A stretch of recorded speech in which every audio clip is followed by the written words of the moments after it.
चलो आगे बढ़ते हैं। पहले हमको ये लाओ तो मार्कर। पहले हमको रिवाइज करेंगे सभी लोग कि हम क्या पढ़ चुके अभी तक के डेट में। क्या पढ़े हैं? पहले हम पढ़े हैं फर्स्ट, प्लीज पहले हम क्या पढ़े हैं? डंडला। सर जी ने मत बोल, डंडला। पहले क्या क्या पढ़ चुके हैं प्लीज? क्या पढ़े? पहले हम पढ़े हैं जैपर क्रम, life process, living and non living, पोषण, उसके बाद पोषक तत्व, उसके बाद फिर हम पढ़े हैं ऑटो और हेट्रो, है ना? क्लियर ना? और इसी में आया था, इसी में फोटोसिंथेसिस की प्रक्रिया, यानी कि हम इसी में पढ़े थे कि कुछ चीज जो है जो अपना भोजन स्वतः बना लेते हैं, ठीक है ना? उसके बाद हम बात किए थे हेट्रो के बारे में, जो किसी ना किसी तरह से किसी ना किसी पर डिपेंडेंट रहते हैं, अपना भोजन खुद से नहीं बनाते, ठीक है ना? उसमें हम बात किए थे किसके बारे में? हेटेरोट्रॉफ्स में किस के बारे में बात किए थे? अरे पहले बताओ ना, अमीबा तो आज कर रहे हैं ना बात। उसमें बात किए थे मृतजीवी पोषण के बारे में, परजीवी पोषण के बारे में, अपरानी संपोषण के बारे में। क्योंकि आज हमारा टॉपिक है होलो जोइक न्यूट्रिशन, यानी प्राणी संपोषण के बारे में, ठीक है ना? हम ये बात करना चाह रहे हैं कि इंसानों में या जानवर में पोषण कैसे होता है? इंसानों में या जानवर में पोषण कैसे, जल दिया, पोषण कैसे होता है? यही बात ना। इंसानों में, जानवरों में, यानी जीव में पोषण कैसे? हमने बात किया था पेड़ में कैसे पोषण होता है, पौधे में कैसे होता है? प्रकाश संश्लेषण के द्वारा। लेकिन अब हमारे पास वो कैपेसिटी नहीं है कि हम प्रकाश संश्लेषण की प्रक्रिया कर सकते हैं, तो हमारे पास पोषण की अलग विधि है जिसके जरिए इंसान पोषण करता है। तो उसमें हम बात करेंगे कि मनुष्य में पोषण कैसे होता है। लेकिन मनुष्य में पोषण से पहले हमको समझना होगा कि मनुष्य जिस चीज से बना है, एक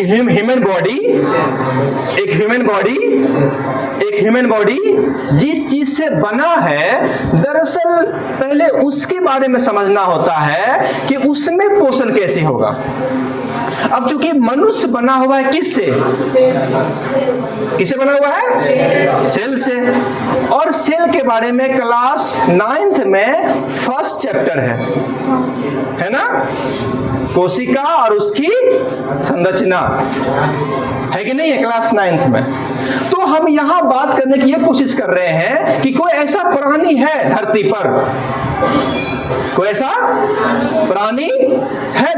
पर, जो एक सेल से बना हो, एक कोशिका से बना हो। तो पहले हम उसमें समझते हैं कि आखिर उसमें पोषण कैसे होता है, वो कैसे अन्न जल को ग्रहण करके अपने अंदर ऊर्जा को पैदा करता है। तो जब हम इसको देखने की कोशिश किए तो हमारे टॉपिक में दो ऐसे प्राणी आए, देखने को मिला जो एक कोशिकीय है, जो एक सेल से बना है, और उसका नाम क्या है? एक का नाम है अमीबा और दूसरा का नाम है पैरामीशियम। जब हम ये समझ जाते हैं कि अमीबा के अंदर पोषण कैसे होता है, तो हम ये भी समझ जाते हैं कि एक मनुष्य के अंदर पोषण कैसे होता है कि नहीं है? अब चूंकि अमीबा एक सेल से बना हुआ है, तो मनुष्य के अंदर जो पोषण होगा वो अमीबा के अंदर जो पोषण होगा वो दोनों सेम नहीं होगा, कुछ न कुछ डिफरेंट होगा, लेकिन दोनों की प्रक्रिया लगभग सेम है, चरण सेम है, स्टेप एक जैसा है।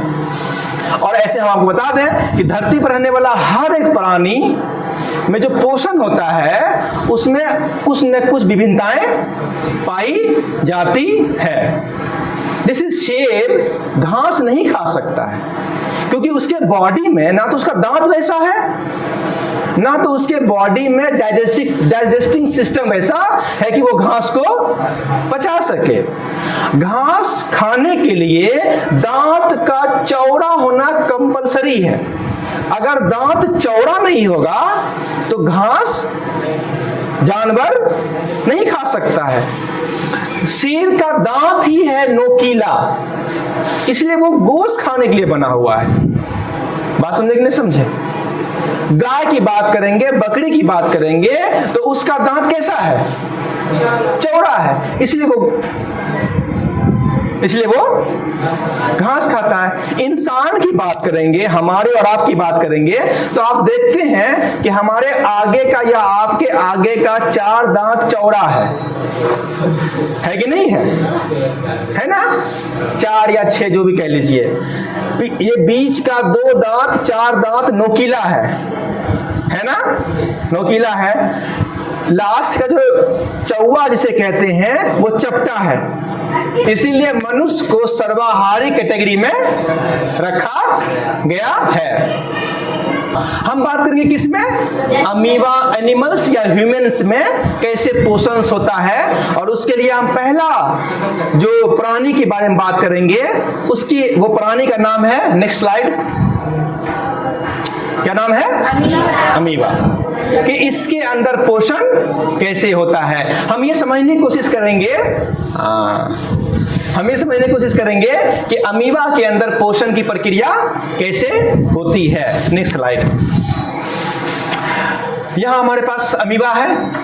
हम जानते हैं कि हम बात कर चुके हैं, प्लीज हम बात कर चुके हैं कि अमीबा एक कोशिकीय जीव है, सिंगल सेल का प्राणी है, सिंगल सेल का प्राणी है, और इसमें भोजन की प्रक्रिया, पोषण कैसे होता है? हेलोजोइक न्यूट्रिशन की प्रक्रिया द्वारा ये अपना पोषण ग्रहण करता है। कि ये ठोस भोजन कणों को अस्थाई लिखा हुआ है, अस्थाई नहीं, अस्थाई उंगली जैसी संरचनाओं की मदद से ग्रहण करता है, जिन्हें कूटपाद, स्यूडोपोडिया कहते हैं। यहां लिखा हुआ है अस्थाई उंगली, स्यूडोपोडिया, इसको कहते हैं कूटपाद को। ये है स्यूडोपोडिया, देख रहे हैं ना? देख रहे हैं ना स्यूडोपोडिया? ये है अस्थाई, कभी अस्थाई नहीं है। कभी ये दोनों यहां से निकल करके भोजन को ग्रहण कर लेगा, 2 स्यूडोपाद, 2 कूटपाद निकलता है और भोजन को, जैसे यहां आप देख सकते हैं, ये है फूड पार्टिकल, ये है फूड पार्टिकल, यानी कि भोजन का कण, यानी कि कोई शैवाल, यानी कि कोई शैवाल। यहां समझ में ये आता है कि अमीबा का भोजन क्या है? क्या है भोजन अमीबा का? शैवाल। यानी कि ये कोई शैवाल जब यहां आया तो ये अमीबा जो है अपना 2 कूटपाद स्यूडोपोडिया निकाल करके इस भोजन को अपने अंदर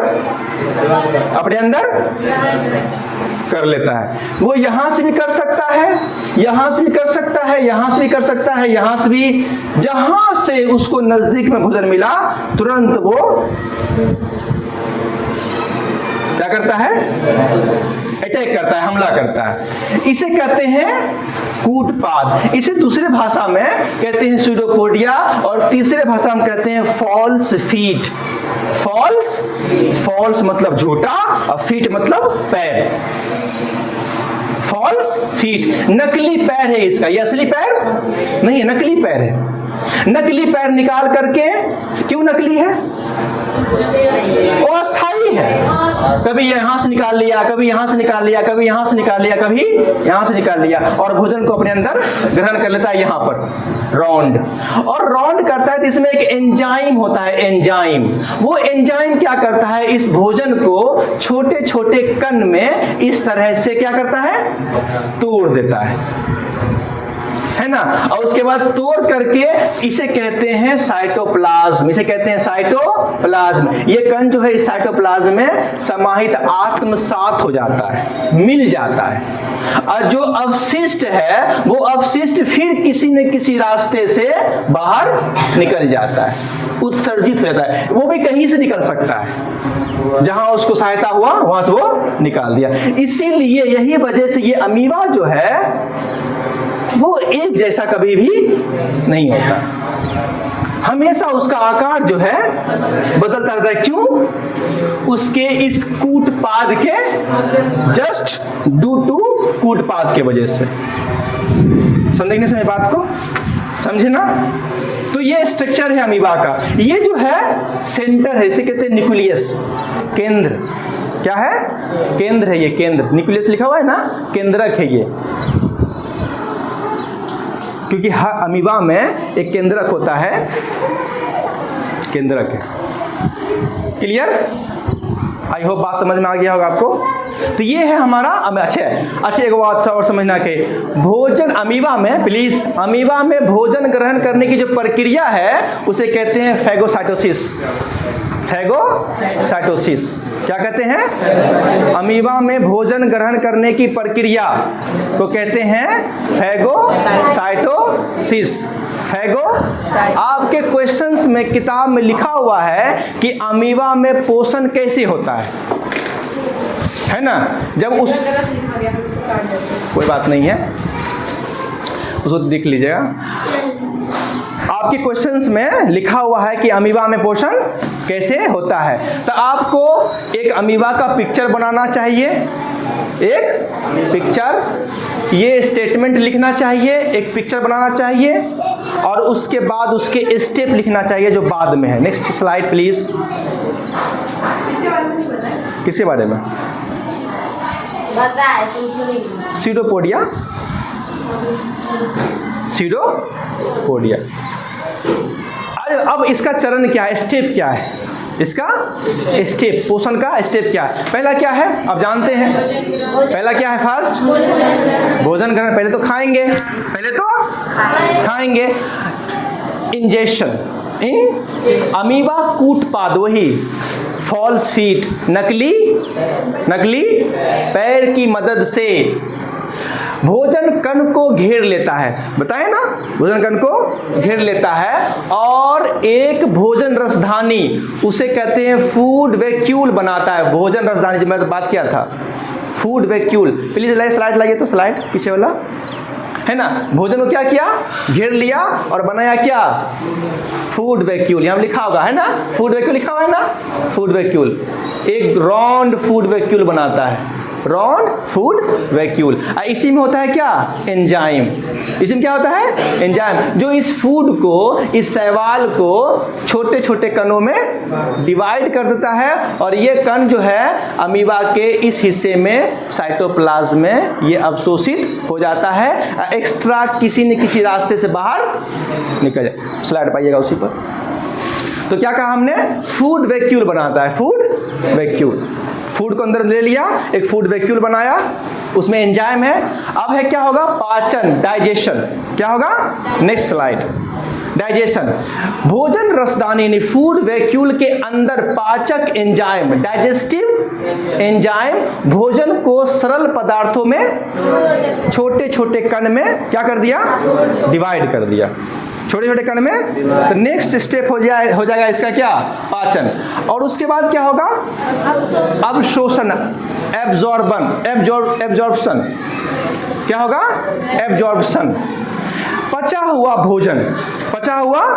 भोजन, कोशिका द्रव, साइटोप्लाज्म, वही नहीं बताए थे, साइटोप्लाज्म कोशिका द्रव में अवशोषित हो जाता है थर्ड स्टेज में। थर्ड स्टेज में जो कण को तोड़ा गया छोटे छोटे हिस्सों में, वो कण जो है साइटोप्लाज्म में हो जाएगा अवशोषित। और चौथा, फोर्थ स्टेज में आत्मसात करना, एसिमिलेट करना, अवशोषित भोजन का उपयोग शरीर की वृद्धि, ऊर्जा और मरम्मत के लिए उपयोग किया जाता है। और उसके बाद जो अवशिष्ट बाहर निकालना, इजेशन, अपच भोजन को कोशिका झिल्ली के माध्यम से बाहर निकाल दिया जाता है। और यही प्रक्रिया है कोशिका के किसका? पोषण का। कोशिका में हो रहे हैं पोषण का। नेक्स्ट स्लाइड लाइएगा। तो ये सिस्टम है nutrition in amoeba. Nutrition in amoeba देख रहे हैं ना आप यहाँ पे? ये है फूड पार्टिकल। क्या है? Food particle. ये क्या है? अमीबा। फूड पार्टिकल ये एक निकाला अपना फॉल्स फीट। क्या निकाला?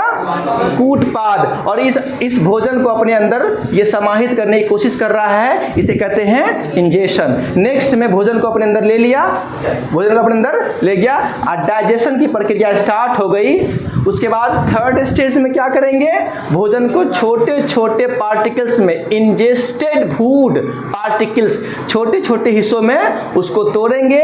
और थर्ड स्टेज में एब्जॉर्प्शन का स्टेज, थर्ड में एसिमिलेशन का स्टेज आएगा। यहाँ क्या करेगा? वो भोजन के जो कण होंगे वो उसको अपने साइटोप्लाज्म में उपयोग कर लेगा। उपयोग करने के बाद जो एक्स्ट्रा चीज बचेगा वो उसको यहाँ से एजेशन, उत्सर्जन कर देगा। This is a step of the amoeba, nutrition in amoeba. I hope बात समझ में आ गया? समझे ना? फर्स्ट स्टेप इंजेशन, भोजन ग्रहण करना। कैसे करेगा? कूटपाद को बाहर निकाल करके फूड पार्टिकल्स को अपने अंदर समाहित कर लेगा। समाहित करने के बाद वो क्या करेगा? उस एक बनाएगा फूड वैक्यूल्स, रसधानी गोल, है ना, बनाएगा जिसमें फूड होगा। ठीक है ना? उसे कहेंगे डाइजेशन। और उसके बाद क्या करेगा? वो यही एंजाइम होगा, यही छोटे छोटे कणों में टूटेगा। नेक्स्ट में एब्जॉर्प्शन आएगा, उस पार्टिकल्स कण को अपने अंदर एब्जॉर्ब करेगा। उसके बाद एसिमुलेट करेगा, उसमें साइटोप्लाज्मा जो है, साइटोप्लाज्मा उस छोटे छोटे कण को अपने अंदर समाहित कर लेगा। क्यों? मरम्मत के लिए, एनर्जी के लिए, ऊर्जा के लिए। और जो एक्स्ट्रा चीज बचेगा उसको यहाँ से बाहर कर देगा। हैं? अगर बनाइएगा तो अच्छी बात है, बहुत कम चीज लिखना है। जैसे कि यहाँ अमीबा देखिएगा, इस पर क्लिक कीजिएगा तो खुल जाएगा आपको। देखिए ये अमीबा है और यहाँ देखिए आपको फॉल्स फीट है ना, और ये कोई शैवाल होगा, है ना, उसको ये अपने अंदर समाहित किया। धीरे धीरे देखिए, जैसे अगर यहाँ पर उसको शैवाल दिखेगा तो यहाँ भी बढ़ा रहा है अपना कदम, है ना, छोड़ेंगे नहीं। जहाँ मिलेगा वहीं खा जाएंगे। यहाँ मिलेगा तो यहाँ बढ़ा देगा, जहाँ मिलेगा वहाँ बढ़ाते चला जाएगा। इसलिए इसका साइज कोई एक जैसा नहीं होता है और पूरी तरीके से ये अपने अंदर शैवाल को समाहित कर लेगा। नेक्स्ट एक मतलब क्लिक कीजिए तो एक बार और। ये छोटा 10 सेकेंड 30 सेकेंड का वीडियो है।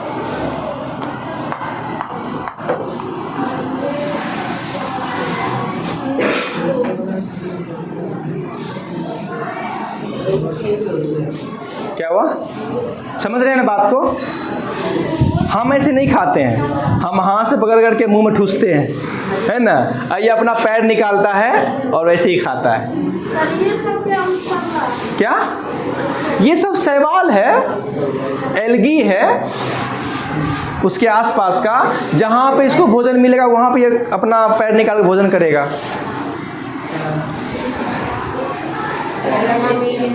बस नेक्स्ट बैक कीजिए तो बैक कीजिए और बैक कीजिए और बैक कीजिए और बैक कीजिए और बैक कीजिए। बस। तो क्या सिस्टम है? Please repeat against.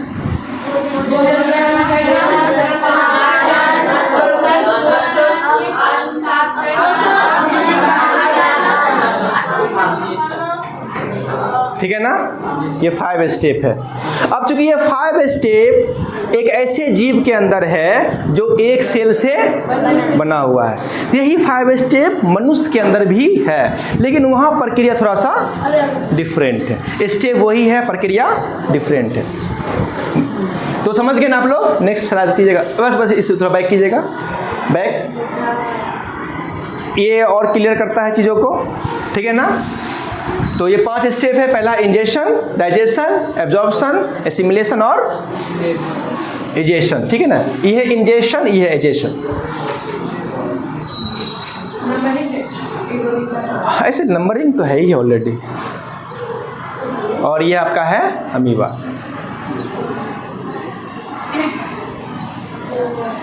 बात समझ में आई कि नहीं समझ में आई? समझे बात आप लोग कि नहीं समझे? नहीं समझे? समझे स्तुति? बात समझ में आई? हाँ, तो ये अमीबा जो आपके किताब में लिखा हुआ है, आपके बुक में है ये चीज़, आपके बुक में ये चीज़ ऑलरेडी दिया हुआ है। तो 2 प्राणी के बारे में बात किया गया है, एक है अमीबा, दूसरा है पैरामीशियम, दूसरा है। तो आइए इसको भी देखते हैं। इसमें भी पोषण की वही प्रक्रिया है जो प्रक्रिया अमीबा में है। ये भी वैसे ही खाता है जैसे क्या खाता है? अमीबा खाता है, भोजन करता है। लेकिन इसमें और उसमें एक फर्क है। वो फर्क ये है कि वो शरीर के किसी भी हिस्से से अपना फॉल्स फीट निकाल करके भोजन करता था, लेकिन इसमें भोजन के लिए एक निश्चित जगह होता है, ठीक है ना। आइए हम बात करते हैं किसके बारे में? पैरामीशियम के बारे में। किसके बारे में? पैरामीशियम। तो अमीबा की तरह पैरामीशियम भी एक कोशिकीय जीव है। इसके अंदर भी एक ही सेल होता है, 2 सेल नहीं होता है। जीव है जो प्राणी संपोषण के द्वारा अपना भोजन ग्रहण करता है, परंतु इसका आकार क्या होता है? इसका आकार निश्चित होता है और इसका शरीर जो है सीलिया से ढका होता है। ये सीलिया क्या है? देखिए इसके ऊपर जो देख रहे हैं ना रुएदार, देख रहे हैं ना, ये रुएदार देख रहे हैं ना, इसी को सीलिया कहते हैं। यहाँ देखिए, यहाँ लिखा होगा, है ना सीलिया, है ना सीलिया लिखा हुआ, इसी को कहते हैं सीलिया। और इस रुएदार के जस्ट नीचे, प्लीज इस रुएदार के जस्ट नीचे की जो लेयर्स हैं, जो आप देख रहे हैं हरा कलर का बोल्ड, उसे कहते हैं पेलिकुला। उसे कहते हैं पेलिकुला।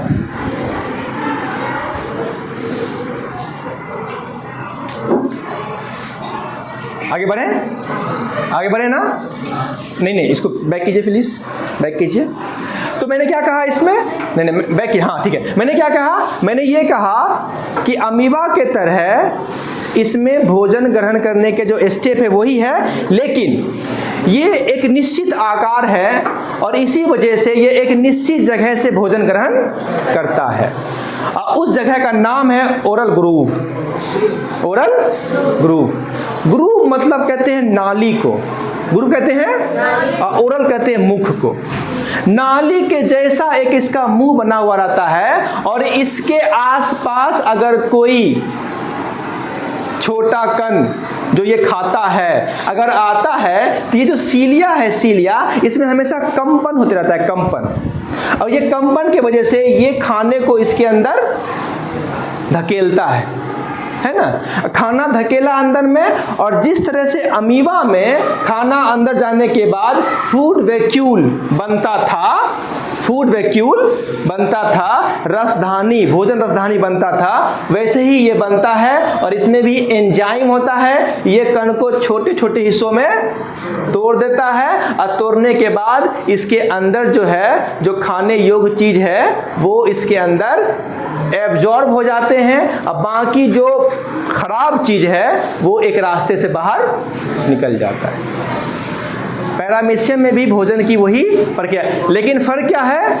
ये एक निश्चित जगह से अपना भोजन ग्रहण करता है, इसका निश्चित आकार होता है, इसमें कोई फॉल्स फीट नहीं होते हैं, ये इसमें कोई कूटपाद नहीं होते हैं। इसमें जो भोजन ग्रहण करने का जो जगह है उसे कहते हैं ओरल ग्रूव।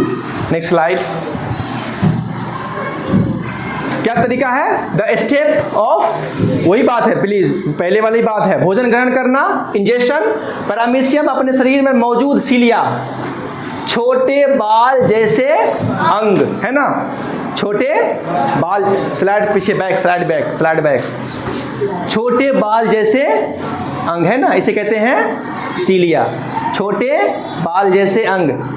नेक्स्ट, बैक करो, बैक करो। हाँ, छोटे बाल जैसे अंग की मदद से भोजन को मुख खांच ओरल ग्रूव की ओर धकेलता है। मुख खांच ओरल ग्रूव। स्लाइड बैक करो, बैक करो। इसे कहते हैं मुख खांच ओरल ग्रूव की तरफ ये भोजन को क्या करता है, भोजन को धकेलता है। क्या करता है, धकेलता है। Next slide, back. हाँ, बैक नहीं सर, ठीक है ना।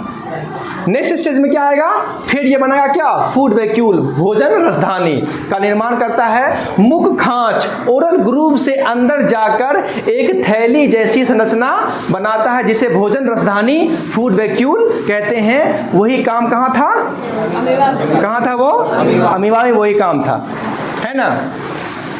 क्या बनाता है, भोजन रसधानी फूड वैक्यूल का निर्माण करता है। उसके बाद थर्ड स्टेज डाइजेशन। भोजन रसधानी यानी फूड वैक्यूल के अंदर एंजाइम भोजन को छोटे छोटे सरल पदार्थों में, वही काम जहां अमीबा हुआ था, छोटे छोटे हिस्सों में तोड़ देता है। Next slide. उसके बाद क्या होगा, अवशोषण। पचा हुआ भोजन कोशिका के कोशिका द्रव साइटोप्लाज्म में मिलकर ऊर्जा और वृद्धि के लिए उपयोग किया जाएगा। और लास्ट में होगा अवशिष्ट बाहर निकालना, इजेशन। पचा हुआ अपाचित भोजन शरीर से बाहर निकाल दिया जाता है। क्लियर ना। बैक करोगे, बैक। क्या मैंने बताया, फर्स्ट स्टेज इंजेक्शन। क्या करेगा ये, क्या करेगा, प्लीज प्लीज प्लीज प्लीज, इसमें क्या करेगा वो, इसमें वो सीलिया जो उसके ऊपर बाल जैसी संरचना होती है उसके मदद से वो भोजन को मुख खांच ओरल ग्रूव के अंदर धकेलेगा। नेक्स्ट स्टेज में जब वो भोजन अंदर चला जाएगा तो एक बनाएगा फूड वैक्यूल, भोजन रसधानी। और भोजन रसधानी जो बना लेगा, बैक बैक बैक, उसमें होगा पाचन, यानी भोजन रसदानी में फूड वैक्यूल में एक होगा क्या, एंजाइम। अब वो एंजाइम जो है, उस एंजाइम जो है, स्लाइड बैक। हाँ, वो एंजाइम जो है उसको छोटे छोटे कणों में तोड़ देगा। पचा हुआ भोजन कोशिका के कोशिका द्रव यानी साइटोप्लाज्म में मिलकर ऊर्जा वृद्धि का काम करेगा। और लास्ट अवशिष्ट बाहर निकालना, जो अपाचित भोजन है, जो अवशिष्ट पदार्थ है, उसको वो अपने बॉडी से बाहर निकाल देगा। क्लियर। स्टेप क्या है, संक्षेप में अगर बात करेंगे तो पहला स्टेप है सीलिया का। सीलिया क्या करेगा, सीलिया जो बाल जैसी संरचना है वो भोजन को कहाँ धकेलेगा, ओरल ग्रूव की तरफ, मुख खांच की तरफ। और उसके बाद वो आएगा फूड वैक्यूल में, फूड वैक्यूल में, भोजन रसधानी में। उसके अंदर क्या होगा, एंजाइम। एंजाइम उसको छोटे छोटे भागों में तोड़ेगा, तब होगा डाइजेशन। तब उसके बाद क्या, डाइजेशन मतलब अब वो डाइजेस्ट करेगा। तब वो एब्जॉर्प्शन मतलब अब वो साइटोप्लाज्म, वो जो कण है, टूटा हुआ कण जो है वो चला जाएगा कहाँ, साइटोप्लाज्म में, वहां वो एब्जॉर्ब करेगा। अब बाकी जो एक्स्ट्रा चीज होगा एब्जॉर्प्शन के बाद वो इजेशन, शरीर के बाहर फेंक दिया जाता है। यही है पैरामीशियम में पोषण की प्रक्रिया। नेक्स्ट स्लाइड कीजिएगा। तो यही है paramecium, nutrition in paramecium. Nutrition in वही बात है जो मैंने पहले कहा, फर्स्ट स्टेज इंजेक्शन। यहाँ कोई देखेगा भोजन तो ये जो सीलिया है, सीलिया इस भोजन को कहाँ करेगा, अंदर धकेलेगा। बोले जा भाई अंदर जा, अंदर जा, भूख लगा हुआ है। उसके बाद जब ये अंदर आ जाएगा तो फॉर्मेशन ऑफ फूड वैक्यूल, क्या बनेगा, भोजन रसधानी। यहाँ बन गया फूड वैक्यूल, बन गया ना, फूड वैक्यूल, भोजन रसधानी। जब ये बन जाएगा तो नेक्स्ट स्टेप में क्या आएगा, इसमें एंजाइम है, डाइजेस्टिव एंजाइम इस फूड वैक्यूल को छोटे छोटे कण में यहाँ तोड़ दिया, और कण में तोड़ने के बाद जो है ये साइटोप्लाज्म में क्या होगा, एब्जॉर्ब हो जाएगा। एब्जॉर्ब होने के बाद जो एक्स्ट्रा चीज बचा वो यहाँ से क्या हो जाएगा, बाहर निकल जाएगा। इसे कहेंगे उत्सर्जन, इसे कहेंगे उत्सर्जन। तो यही स्टेप है किसमें, पैरामीशियम में।